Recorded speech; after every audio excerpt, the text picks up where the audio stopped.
So a symptom of replacing a nozzle is you get kind of a sporadic flow of abrasive, so it's kind of shooting everywhere, kind of like a water hose with the end cut off. You won't get enough air pressure to push the sand through, so your blasting time is increased dramatically. So if you're used to blasting every glass for a few seconds and it's taking you a minute, obviously that's a nozzle issue. So what you want to do is pull it out and look at it, make sure it's round in opening. If it's got any type of different shape to it, if it looks like a star or a fuzzy ball or anything but round, that's the time to replace it.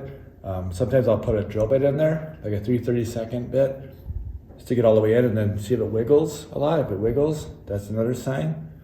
So over time, you're gonna need to replace it. So chances are there's a lot of abrasive built up in the holder. So, you know, this way of doing it on a new machine, you just pull it down and twist and pull, right?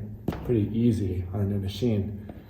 However, there'd be a lot of abrasive built up in that over time. So when you take it off, it's good to kind of move it around, like when you rotate it, just kind of grind out that abrasive in the holder.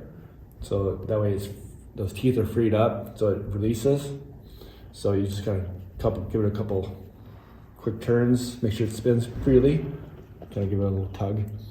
That's your teeth engaging when it's pulled out. So when you release the teeth, you push down the metal, so it's no space in between. And then you twist from the hose and pull.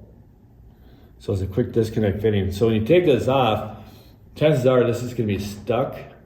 So what I do is I take like a wrench or my hand and just kind of twist and grind out the remaining abrasive. So it's a good clean seal when I put it back on. So on a new nozzle, it's gonna be good to go. So basically just push it onto the hose about 3/4 of an inch in, and you can kind of feel like a little catch or a tug, and then give it a quick tug the other way so the teeth are engaged. So that means there's no air gap for the leak in the holder. So that's gotta be teeth engaged, so that way you don't have any air loss in the holder. That's how you put the nozzle on a CrystalBlast machine.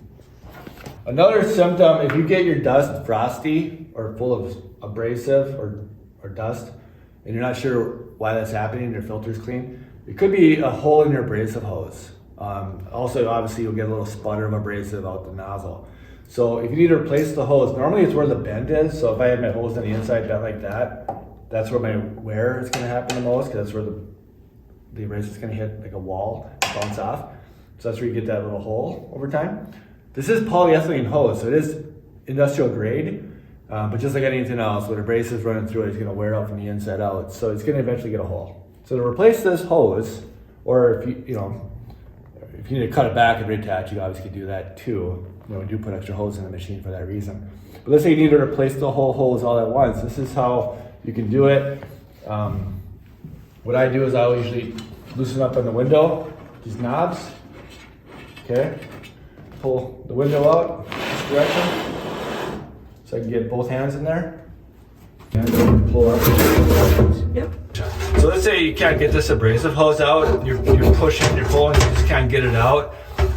So what you can do is just loosen on this nut right here. And the whole assembly comes right out of the machine. So you can pull it all out the system. Here's how the system looks. Okay. So this way you can just take that off. You have to pull out the whole assembly with the nozzle attached. You can take the nozzle off, of course, if you need to. But then you just, make sure your hose is cut about the same length or a little bit longer, and then go back to the reinstall. So you want me to reinstall? Mm-hmm. All right.